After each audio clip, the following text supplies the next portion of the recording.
Hello dear fellows, and welcome to episode 2 of Teach Me Mortal Kombat 11 series. In the last video we discussed and shed some light on the concepts of neutral and advantage. We also saw how spacing plays a very important role in determining the state of the match. In neutral, you were basically fishing for space. You were actually fighting a space war with your enemy in order to be in an advantageous position, which was defined as spacing at which you can launch attacks on your opponent. So this was the whole discussion in the first episode. In today's video, we will be looking at a few very important concepts that are necessary for you to understand the whole discussion on neutral. And then we will move on and use Sub-Zero as an example to demonstrate the effects of spacing and the choice of the move. Later on, we will be also having an exercise or a practice session to strongly emphasize and build on the concepts that we have learned so far. The first concept is about neutral space.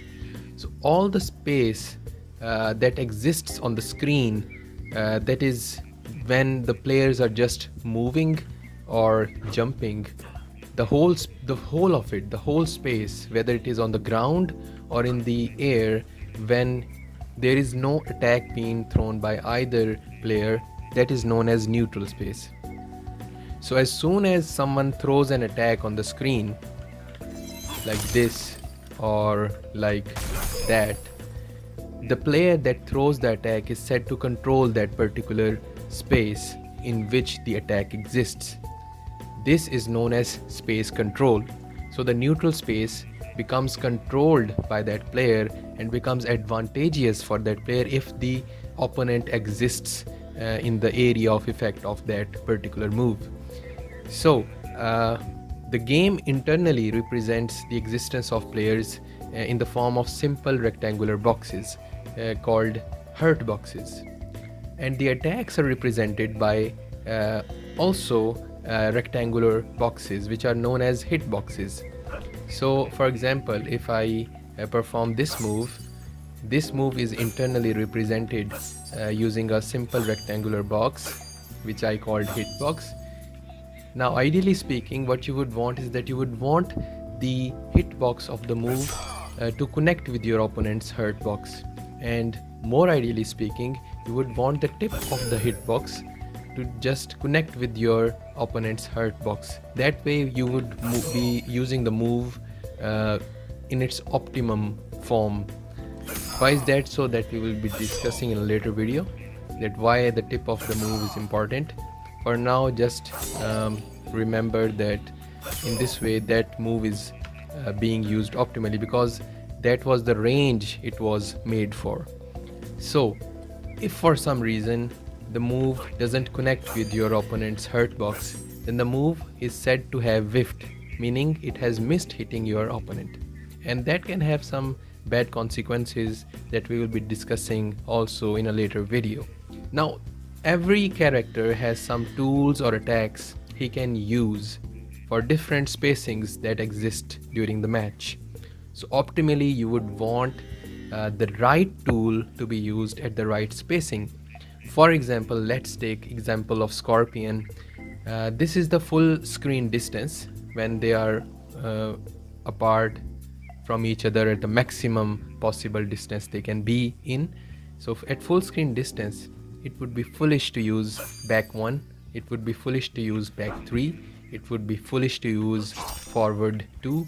So these attacks have a different range and they are meant for a spacing that is not full screen. So what effective attack means at this range would be something like a projectile. For example, Scorpion has a ice ball he can throw from full screen, and it would hit the opponent. It would not whiff at this distance.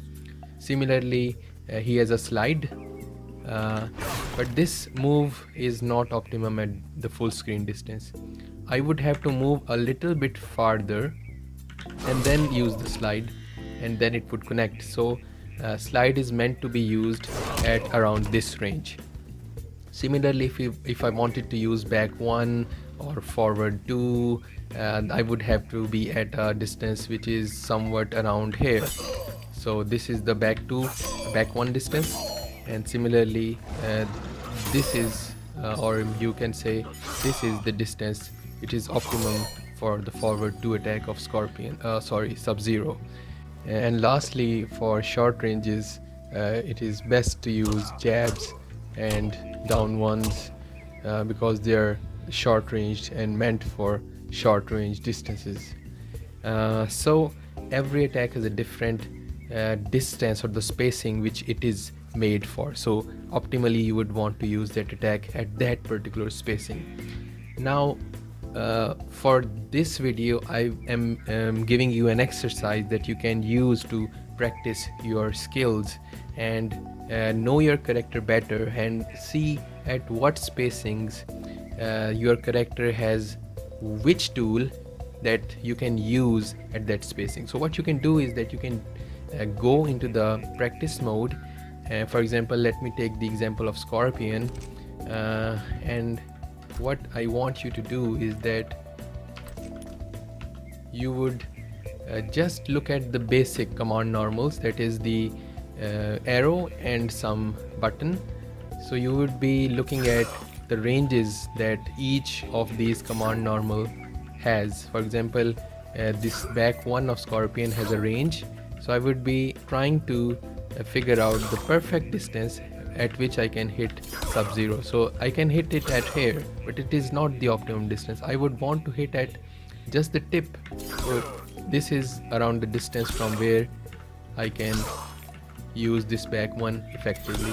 So find out the maximum distance at which you can use this attack. So around I think here is the best distance to use this back 1 attack.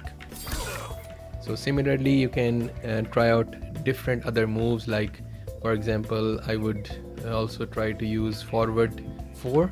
This is not the optimum distance. I would close in a bit. Sorry, forward 2. This is the optimum distance actually, this one. So at this the move whiffs, at this distance the move connects. Sorry. So you go into the practice mode and try out the different tools that are available for your character. So once you have figured out the ranges of different moves your character has, what you can do is move the challenge up a bit and go to AI options and record the opponent to just move back and forth randomly like this, and then use a particular attack. For example, I am trying to use back 1, so I would try to make sure that I hit the moving character and not whiff the move like this. So with time you can practice with your character and perfect all its moves. So you will know in a real match, because the spacing is changing very quickly, so you will be able to decide which attack to go for that particular spacing at that moment. So that was the whole idea behind how spacing affects the tools which are there for you to use for your character. So that's it for today. If you liked the video, be sure to hit the subscribe button and leave your feedback in the comment section. In the next video we will be discussing a very important deviation to this neutral concept in Mortal Kombat 11 using some moves which are known as teleports. Scorpion has one, Raiden has one, Collector has one, Scarlet has one. So there are a couple of different characters that can actually bypass the neutral. We'll be discussing that in detail. Till then, it's MiniNinja signing off.